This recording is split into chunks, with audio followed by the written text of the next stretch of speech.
Hello student, welcome back to Gyan Yatra GK. आज हमारी Haryana GK की सीरीज़ का पार्ट 7 करेंगे। तो बिना देरी के स्टार्ट करते हैं हमारा पार्ट 7। ठीक है, तो हमारा पहला क्वेश्चन है, रियो ओलंपिक के कांस्य पदक विजेता साक्षी मलिक का जन्म कब हुआ था? तो 3 सितंबर 1992 को इनका जन्म हुआ था। साक्षी मलिक रोहतक के किस गाँव से संबंधित है? तो गाँव के रोहतक के अंडर एक मोखरा गांव आता है जहां से ये रिलेट करती है। नेक्स्ट है, रियो ओलंपिक 2016 के 58 केजी महिला कुश्ती वर्ग में कांस्य पदक किसने जीता था? तो वो किसने? साक्षी मलिक ने जीता था। ठीक है, नेक्स्ट है हमारा, साक्षी मलिक ने रियो ओलंपिक 2016 में कौन सा पदक जीता था? तो कांस्य पदक इन्होंने जीता था। इसी के साथ अगर हम देखें, रोहतक स्थित विश्वविद्यालय यानी कि महर्षि दयानंद यूनिवर्सिटी का कुश्ती निर्देशक किसे घोषित किया गया था? तो साक्षी मलिक को घोषित किया गया था। नेक्स्ट है, हरियाणा का चारों ओर से पक्का बना पवित्र सरोवर कौन सा है? तो जो कुरुक्षेत्र में स्थित है, ब्रह्म सरोवर। तो कुरुक्षेत्र में ब्रह्म सरोवर कहाँ पर स्थित है? कुरुक्षेत्र में ये स्थित है। नेक्स्ट है कि कहाँ पर है? तो वही बताया मैंने, कुरुक्षेत्र में स्थित है। नेक्स्ट है, कुरुक्षेत्र का बिड़ला मंदिर किस सरोवर के निकट है? तो ये ब्रह्म सरोवर के निकट है, यानी कि चारों तरफ पानी है, उस पानी पर ही ये मंदिर बना हुआ है। ठीक है, नेक्स्ट है, बल्लभगढ़ का अंतिम राजा कौन था जिसने 1857 के स्वतंत्रता संग्राम में वीरता दिखाई थी? तो बल्लभगढ़ का लास्ट राजा नाहर सिंह था जिसने 1857 के स्वतंत्रता संग्राम में वीरता दिखाई थी। नेक्स्ट है, अरावली का गोल्फ मैदान हरियाणा के किस जिले में स्थित है? तो अरावली का गोल्फ मैदान हरियाणा के फरीदाबाद में स्थित है। ठीक है, ये रहा। नेक्स्ट क्वेश्चन है हमारा, अरावली पर्वत श्रेणी हरियाणा के किस भाग में स्थित है? तो वो कहाँ पर स्थित है? दक्षिण भाग में स्थित है। बड़खल झील किस पर्वतमाला के ऊपर स्थित है या किनारे स्थित है? तो वो अरावली पर्वत पर ही स्थित है। ठीक है, जो अरावली पर्वत श्रेणी है वो हरियाणा के दक्षिण में पड़ती है। और बड़खल झील की बात करें जो फरीदाबाद में पड़ती है, बड़खल झील कहाँ पर है? फरीदाबाद में है, वो भी किस पर है? अरावली पर्वतमाला पर ही बनी हुई है। नेक्स्ट है, हरियाणा में अंतर्राष्ट्रीय शिल्प मेला का आयोजन कहाँ किया जाता है? तो अंतर्राष्ट्रीय जो शिल्प मेला है वो सूरजकुंड में किया जाता है, जो कि फरीदाबाद में लगता है। और कब लगता है? फरवरी माह में लगता है। ठीक है, इसी के साथ हमारा नेक्स्ट क्वेश्चन है, हरियाणा का राजकीय पक्षी कौन सा है? तो काला तीतर, जिसको ब्लैक फ्रैकुलिन भी बोलते हैं, वो क्या है? हरियाणा का राजकीय पक्षी है। इसी के साथ अगर राजकीय खेल की बात करें तो वो कौन सा होगा? कुश्ती होगा। और नेक्स्ट राजकीय फूल, तो वो कौन सा होगा? कमल होगा। नेक्स्ट है, हरियाणा की दूसरी राजकीय भाषा कौन सी है? तो पहली राजकीय भाषा कौन सी है? हिंदी है। और अगर दूसरी राजकीय भाषा की बात करें तो वो पंजाबी है। प्रथम हिंदी कवि किसे माना जाता है? तो हरियाणा का प्रथम हिंदी कवि चौरंगी नाथ को क्या है? माना जाता है। ठीक है, इसी के साथ अगर हम हरियाणा के राजकीय पशु की बात करें तो वो काला हिरण यानी कि ब्लैक बक है। नेक्स्ट है, राजकीय वृक्ष यानी कि राजकीय ट्री की बात करें तो वो पीपल का पेड़ है। और इसी के साथ अगर हम हरियाणा की राजकीय भाषा की बात करें तो वो हिंदी है। ठीक है, पहली हिंदी है, दूसरी कौन सी है? पंजाबी है। नेक्स्ट है हमारा, हरियाणा की प्रथम गौशाला कहाँ पर स्थापित की गई थी? तो हरियाणा की पहली गौशाला रेवाड़ी में स्थापित की गई थी।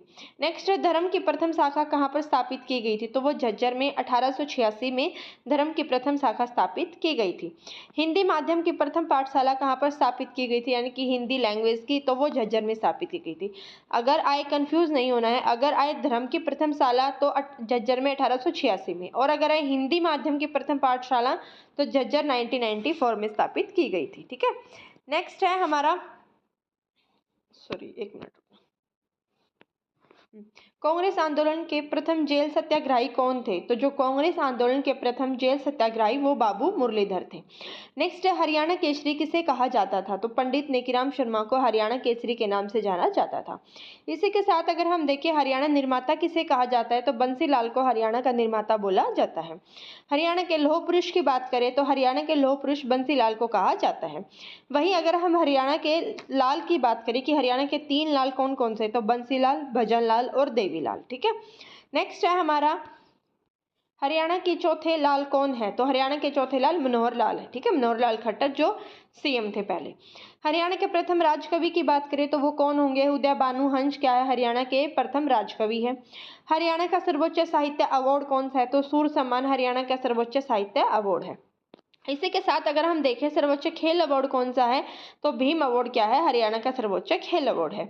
हरियाणा का सर्वोच्च शिक्षा अवार्ड कौन सा है? तो राज्य शिक्षा अवार्ड क्या है? हरियाणा का सर्वोच्च शिक्षा अवार्ड है। ठीक है, नेक्स्ट है हरियाणा का सर्वोच्च कृषि अवार्ड कौन सा है? तो चौधरी देवीलाल क्या है? हरियाणा का कृषि अवार्ड है। इसी के साथ अगर उद्योग अवार्ड की बात करें तो मुख्यमंत्री रत्न अवार्ड क्या है? सर्वोच्च उद्योग अवार्ड है। ठीक है, नेक्स्ट है हमारा हरियाणा की प्रथम फिल्म कौन सी है? तो हरफुल सिंह जाट जुलानी 1970 में जो रिलीज हुई थी वो हरियाणा की प्रथम फिल्म है। इसी के साथ अगर हम देखें कि हरियाणा के पहले फिल्म निर्माता कौन थे? तो देवी शंकर प्रभाकर क्या थे? हरियाणा के पहले फिल्म निर्माता यानी डायरेक्टर थे। नेक्स्ट, हरियाणा के पहले फिल्म निर्देशक कौन थे? तो आनंद कुमार थे। ठीक है, कंफ्यूज नहीं होना है, अगर निर्माता आए तो देवी शंकर प्रभाकर और अगर फिल्म निर्देशक आए तो आनंद कुमार।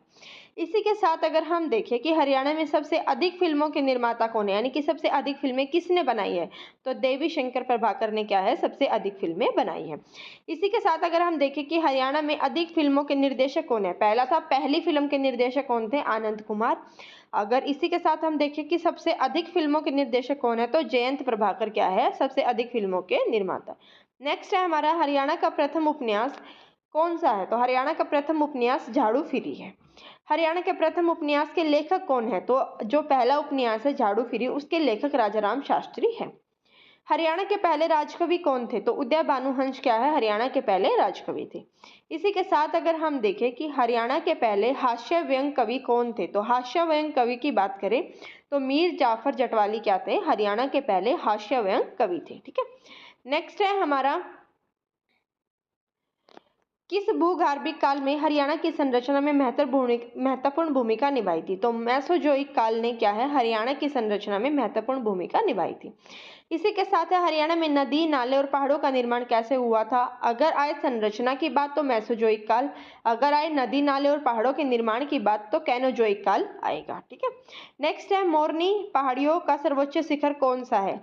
तो क्रोह, ये हरियाणा की बात है कि हरियाणा में मोरनी पहाड़ियों का, जो मोरनी पहाड़ियाँ वो हरियाणा के पंचकुला में पड़ती है और उसका सबसे ऊंचा शिखर कौन सा है? तो वो क्रोह नाम की चोटी क्या है? सबसे ऊंचा शिखर है। अरावली की पहाड़ियाँ हरियाणा के किस क्षेत्र में स्थित है? तो मेवात में और भी है, गुरुग्राम में भी है कुछ हिस्सा, फरीदाबाद में भी कुछ हिस्सा। ठीक है, अलग अलग है, लेकिन ये याद रखना है कि हरियाणा के दक्षिण भाग में पड़ती है। मोरनी पहाड़ियाँ हरियाणा के किस जिले में? तो मोरनी की पहाड़ियाँ हरियाणा के पंचकुला जिले में पड़ती है। घग्गर नदी द्वारा निर्मित बाढ़ का मैदान क्या कहलाता है? तो नेली। बाढ़ के मैदान को क्या बोलते हैं? नेली बोला जाता है। ठीक है, इसी के साथ अगर हम मारकंडा की बात करें कि मारकंडा क्या है, तो मारकंडा क्या है? हरियाणा की एक नदी है। नेक्स्ट है हरियाणा में सर्वाधिक विस्तार किस मैदान का है? तो हरियाणा में सबसे अधिक जलोढ़ मैदान पाए जाते हैं। आगे है हमारा अनकाई दलदल कहाँ पाया जाता है? तो ये वाला क्वेश्चन बहुत बार पेपर में आ चुका है कि अनकाई दलदल कहाँ पाया जाता है? सिरसा जिले में पाया जाता है। हरियाणा में जुलाई से सितंबर तक वर्षा किन मानसूनी हवा से होती है? तो दक्षिण पश्चिमी मानसून से क्या है? हरियाणा में मानसूनी पवनें आती है। हरियाणा की जलवायु की बात करें कि वो कैसी है? तो शुष्क, अर्ध शुष्क और उप अर्ध शुष्क क्या है? हरियाणा की जलवायु है। नेक्स्ट है हमारा हरियाणा की जलवायु किस कटिबंधीय प्रकार की है? तो वो उष्ण कटिबंधीय प्रकार की क्या है? हरियाणा की जलवायु है। हरियाणा का प्रमुख वर्षा स्रोत क्या है? तो हरियाणा में जो वर्षा होती है वो कैसे होती है? तो हिमालय से आने वाली मानसूनी पवनें से हरियाणा में सबसे ज्यादा वर्षा होती है। नेक्स्ट है भिवानी परियोजना के अंतर्गत किस झील का निर्माण हुआ था? तो तिक्कड़ ताल नाम के झील का निर्माण भिवानी परियोजना के अंतर्गत हुआ था। नेक्स्ट है हमारा पटौदी के निकट कौन सी नदी साहिबी नदी में मिलती है? तो जो पटौदी के निकट है, पटौदी कहाँ पर है? गुड़गांव में है। वहां पर जो साहिबी नदी है वो किस में मिल जाती है? इंदौरी नदी में मिल जाती है। इसी के साथ अगर हम देखें कि हरियाणा में चर और कंडी किसे कहते हैं? तो शिवालिक क्षेत्र की जो मिट्टियां हैं उनको चर और कंडी बोला जाता है। नेक्स्ट है हमारा हरियाणा भारत के किस भाग में है? तो जो हरियाणा है वो कहाँ पर है? उत्तर पश्चिमी भाग में पड़ता है। उसके ऊपर हिमाचल प्रदेश है, यहाँ पंजाब है, इधर उत्तराखंड और यहाँ पर क्या है? यूपी है। ठीक है, हरियाणा का अक्षांशीय विस्तार की बात करें तो वो कितना है? तो वो 27 डिग्री 39 मिनट से 30 डिग्री 55 मिनट उत्तर अक्षांश इसका क्या है? अक्षांशीय विस्तार है। भाई अगर हम देशांतरी विस्तार की बात करें तो 74 डिग्री 27 मिनट 8 सेकंड से 77 डिग्री 36 मिनट 5 सेकंड पूर्वी देशांतर क्या है? इसका देशांतरीय विस्तार है। ठीक है, अक्षांशीय विस्तार ऐसे से इधर होता है। एक मिनट आप देखना। जो अक्षांशीय विस्तार होता है वो हॉरिजेंटल होता है, जो देशांतरी विस्तार होता है वो वर्टिकल होता है। ये चीज़ याद रखनी है, ठीक है। हरियाणा के उत्तर में कौन सा राज्य है, तो अभी हमने देखा कि हरियाणा के उत्तर में कौन सा राज्य है, ऊपर कौन सा है, हिमाचल प्रदेश है, ठीक है। तो कौन सा आएगा, हिमाचल प्रदेश आएगा। नेक्स्ट है हमारा, हरियाणा के उत्तर पश्चिम में क्या स्थित था, तो अभी देखा था कौन था, पंजाब और चंडीगढ़ हरियाणा के उत्तर पश्चिम में स्थित था। उसी के साथ अगर पूर्व की बात करें तो वहां पर यूपी, दिल्ली और क्या है, उत्तराखंड, ये 3 स्टेट वहां पर स्थित है हरियाणा के पूर्व में। हरियाणा के दक्षिण पश्चिम की बात करें तो हरियाणा के दक्षिण पश्चिम में कौन सा जिला पड़ता है, राजस्थान जिला पड़ता है। इसी के साथ अगर हम हरियाणा के कुल क्षेत्रफल की बात करें तो वो कितना होगा, तो वो 44,212 वर्ग किलोमीटर क्या है, हरियाणा का क्षेत्रफल है। नेक्स्ट है, भारत के कुल क्षेत्रफल का हरियाणा कितने प्रतिशत देता है, मतलब कितना परसेंट है उसका, तो 1.34% क्या है, कुल क्षेत्रफल है हरियाणा का भारत के अकॉर्डिंग। नेक्स्ट है, हरियाणा में वन क्षेत्र कितना है, तो 1584 यानी कि 1584 वर्ग किलोमीटर क्या है, हरियाणा में वन क्षेत्र है। नेक्स्ट है, हरियाणा में वन आवरण प्रतिशत कितना है, तो 3.59% हरियाणा में वन आवरण प्रतिशत है। इसी के साथ अगर हम देखें हरियाणा राज्य का गठन कब हुआ था, तो 1 नवंबर 1966 को हरियाणा राज्य का गठन हुआ था। हरियाणा किससे अलग होकर बना था, तो हरियाणा पंजाब राज्य से अलग होकर बना था, ठीक है। नेक्स्ट है हमारा, हरियाणा शब्द का प्राचीन उल्लेख किस ग्रंथ में मिलता है, तो ऐतिहासिक ग्रंथ, जो ऐतरेय ब्राह्मण नाम का एक ग्रंथ है उसमें हरियाणा शब्द का उल्लेख हमें मिलता है। हरियाणा को किसका उद्गम क्षेत्र माना जाता है, तो हरियाणा को वैदिक संस्कृति का उद्गम क्षेत्र माना जाता है। इसका मतलब ये है कि जो वैदिक संस्कृति है वो हरियाणा से ही उसका जन्म हुआ था। हरियाणा का आकार किसके समान माना जाता है, लगभग 30 × 30 वर्ग के अनुसार, मतलब के लगभग अप्रोक्सीमेटली इसका आकार माना जाता है, ठीक है। इसी के साथ अगर विशेष तथ्य में हम बात करते हैं तो क्षेत्रफल की दृष्टि से भारत में उसका स्थान कौन सा है, 21वां राज्य है। हरियाणा में 22 नहीं 24 जिले हैं, ठीक है। नेक्स्ट है, हरियाणा की स्थापना 1 नवंबर 1966 को हुई थी। ये याद रखना, हरियाणा में 24 जिले और लेटेस्ट जो जिला बना है वो हांसी बना है। नेक्स्ट क्वेश्चन है, हरियाणा में रोसली किस प्रकार की मिट्टी को बोला जाता है, तो जो रोसली मिट्टी है वो रेतली मिट्टी को क्या है, बोला जाता है। हरियाणा के पहले लॉ कॉलेज की बात करें कि हरियाणा का पहला लॉ कॉलेज कहाँ पर खोला गया था, तो वो पंचकुला में क्या है, खोला गया था। इसी के साथ अगर हम अपना नेक्स्ट क्वेश्चन देखिए कि डाकर किस प्रकार की मिट्टी है, तो डाकर मिट्टी किसको बोला जाता है, भारी मिट्टी को डाकर मिट्टी बोला जाता है। नेक्स्ट है, उदासीन प्रतिक्रिया वाली मिट्टी किस जिले में पाई जाती है, तो उदासीन प्रतिक्रिया वाली मिट्टी यानी कि न्यूट्रल जो मिट्टी है वो यमुनानगर के जिले में मिलती है। हरियाणा में सर्वाधिक झाड़ियाँ किस क्षेत्र में पाई जाती है, तो सबसे अधिक झाड़ियाँ गुड़गांव में पाई जाती है। इसी के साथ अगर हम नेक्स्ट देखें कि हरियाणा के किस भाग में सर्वाधिक वर्षा होती है, तो उत्तर पूर्वी भाग में हरियाणा में सबसे अधिक वर्षा होती है, ठीक है। उत्तर पूर्वी भाग में सबसे अधिक वर्षा होती है।